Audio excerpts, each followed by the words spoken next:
حضور نے کیا پڑھا؟ جو رسول پوری کائنات کے مشکل کشاں تھے، جب ان پر مشکل آئی تو انہوں نے کیا پڑھا؟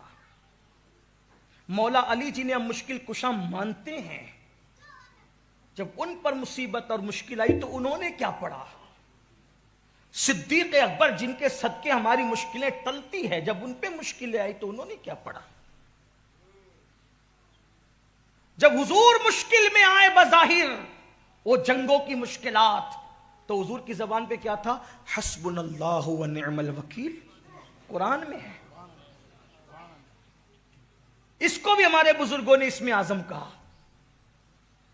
یہ حسبنا اللہ و نعم الوکیل، یہ وہ وظیفہ ہے اگر کوئی عشاء کے بعد 450 بار پڑھنے کا عادی ہو جائے اور وہ اس پر سختی کے ساتھ عمل کرے، وہ جو سوچے گا ابھی سوچ مکمل نہ ہوگی، اللہ اس کا کام پورا فرما دے گا۔ شرط کیا ہے؟ عالم ہونا، حافظ ہونا، قاری ہونا، مفتی ہونا، ڈاکٹر ہونا، ٹیچر ہونا، کوئی شرط نہیں۔ شرط بس اتنی ہے، ایک تو یقین کا ہونا اور دوسرا حرام سے پیٹ کا خالی ہونا۔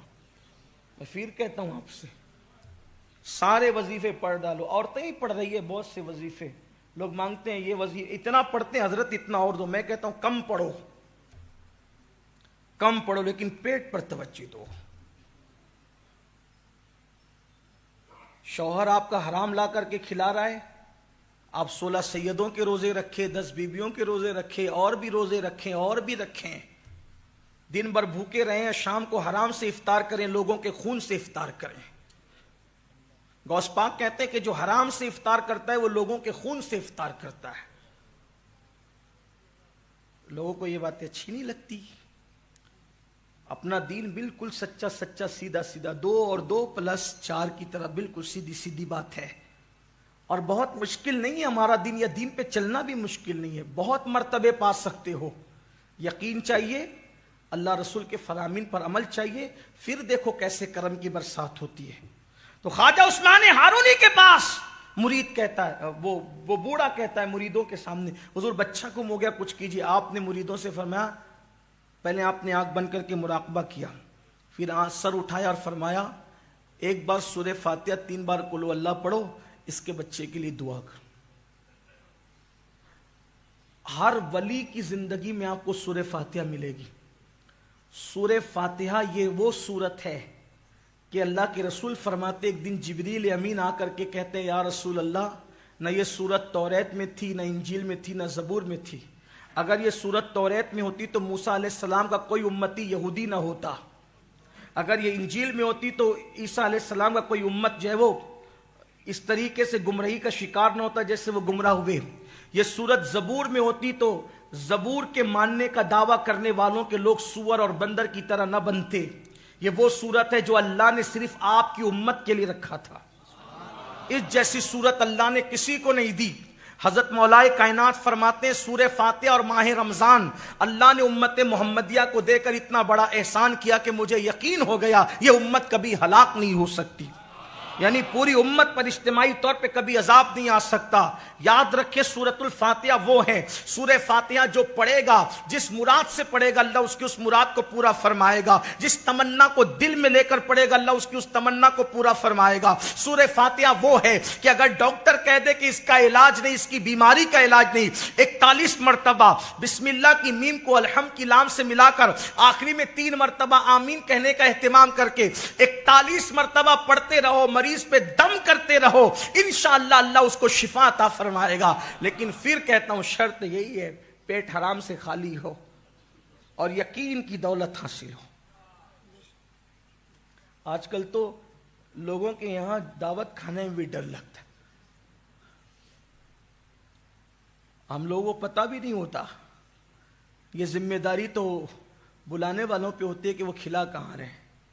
ہم تو اس نظر کے ساتھ جاتے ہیں، ڈر لگتا ہے کیونکہ اللہ کے رسول علیہ السلام نے اس دور کے لیے فرمایا کہ سود اتنا عام ہو جائے گا، اتنا عام ہو جائے گا، اتنا عام ہو جائے گا کہ جو لوگ سود میں ڈوب جائیں گے، لوگ سود میں ڈوب جائیں گے، اور جو بچنا چاہیں گے، جو نہیں بچنا چاہیں گے تو ان کا تو کوئی میٹر ہی نہیں، ختم ہی ہے، لیکن جو بچنا چاہیں گے سود کے گرد و غبار ان تک پہنچ کر رہیں گے۔ یعنی جو بچنے والے ہوں گے ان تک بھی گرد و غبار پہنچے گا۔ آج تو گھروں میں بیٹھ کر لوگ رمی کھیل رہے ہیں، کروڑ پتی بننے کے چکر میں، ایزی منی کے چکر میں رمی کھیلی جا رہی ہے۔ کون جائے محنت کرنے، کون جائے پسینہ بہانے، کون جائے پسینے کے جسے جسم کو بدبودار بنانے۔ گھر میں بیٹھو، گھر میں بیٹھ کر ایزی منی کماؤ، عیش کرو، آرام کرو۔ اسلام یہ نہیں سکھا۔ اور پھر ایڈورٹائز کرنے والے بتا رہے وہ اس کو کار مل گئی رمی کی وجہ سے، اس کو بنگلہ مل گیا۔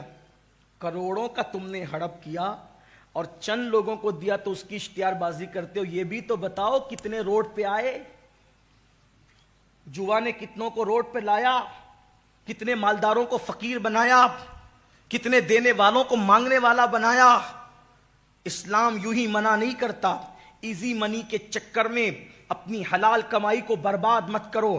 اسلام ایزی منی کی بات نہیں کرتا، اسلام محنت کی بات کرتا ہے، اسلام مشقت کی بات کرتا ہے۔ یاد رکھنا، جو ایزی طور پر آتا ہے وہ ایزی طور پر چلا بھی جاتا ہے، اور جو محنت کی کمائی سے آتا ہے وہ ہمیشہ رہتا ہے۔ اس لیے اپنے جوانوں سے کہتا ہوں، محنت سے کمانا سیکھو، ایزی منی کے چکر میں اپنے باپ داداؤں کی حلال میں روزی کو، حلال دولت کو تباہ اور برباد نہ کرو۔ یہ دنیا شہد دکھاتی ہے، زہر پلاتی ہے۔ امام کہتے ہیں شہد دکھائے، زہر پلائے، قاتل ڈائن شوہر کش، اس مردار پہ کیا للچایا۔ دنیا دیکھی بھالی ہے، تم ایزی منی کے چکر میں اپنے باپ داداؤں کی دولت کو داؤ پر لگا دو گے، کنگال ہو جاؤ گے، بعد میں خودکشی تک کی نوبت آتی ہے، بعد میں زہر کھا کر کے مرنے کی نوبت آتی ہے، بعد میں پھانسی کے پھندے پہ چڑھنے کی نوبت آتی ہے۔ اس لیے اپنے جوانوں سے کہتا ہوں، میری قوم کے جوانوں، اللہ نے ہماری قسمت میں جو لکھا ہے اس کو حلال راستے سے جا کر حاصل کرنے کی کوشش کرو۔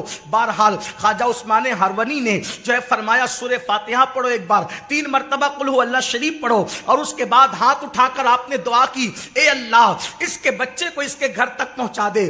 حضرت یعقوب اور یوسف جو دونوں ایک دوسرے سے بچھڑ گئے تھے مولا، ان کے ملن کا، ان کے ملاپ کا واسطہ مولا اس کے بچے کو اس سے ملا دے۔ اور پھر آنکھ کھول کر کے ہاتھ نیچے کر کے فرماتے ہیں، جاؤ جاؤ انشاءاللہ تمہارا بیٹا تمہارے گھر آ گیا۔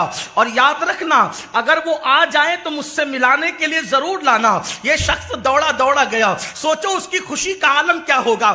مر جانے والوں پہ صبر ہوتا ہے، گم ہو جانے والوں پہ زندگی میں کبھی صبر نہیں ہوتا۔ اللہ اکبر، اس باپ کے دل سے پوچھ جس کے بچے گم ہو جاتے ہیں ان کو کتنی تکلیف ہوتی ہے۔ اللہ کسی باپ کو وہ دن نہ دکھائے۔ وہ بوڑھا لکڑی ٹیکتے ہوئے آیا تھا، لیکن پوری طاقت سے جب گیا تو محلے میں پہنچا تو لوگوں نے پکار کے کہا، مبارک ہو تمہارا بیٹا گھر آ گیا ہے۔ جیسی بیٹے کو پایا، ملاقات کی، اور باپ بیٹے کے جذبات ایک دوسرے سے گلے ملنے کے بعد جب مکمل ہوئے، ہاتھ پکڑا، کہا چل پہلے خواجہ عثمان ہارونی کی قدم بوسی کے لیے۔ جب آیا اس جوان نے دیکھا تو دیکھتا رہ گیا۔ خواجہ عثمان ہارونی فرمایا کیا ہوا؟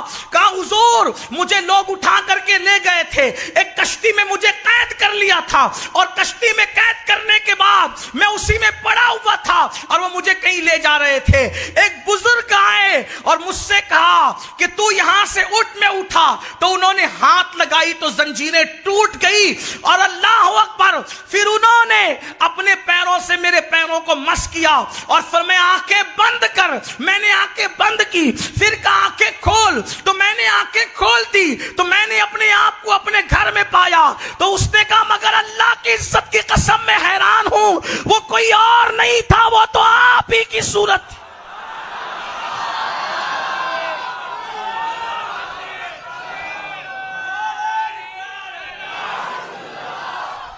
سرکار خواجہ عثمان ہرونی فرماتے چپ رہو چپ رہو چپ رہو، خاموش کیا۔ میرے اور آپ کی طرح ہوتا تو سینہ پھلا کر کے، جیسے کچھ بگڑے ہوئے لوگ کہتے ہیں کہ میری چھاتی بھی 56 کی ہے، تو وہ بھی 56 کی چھاتی بنا کر کے کہتا کہ دیکھا میری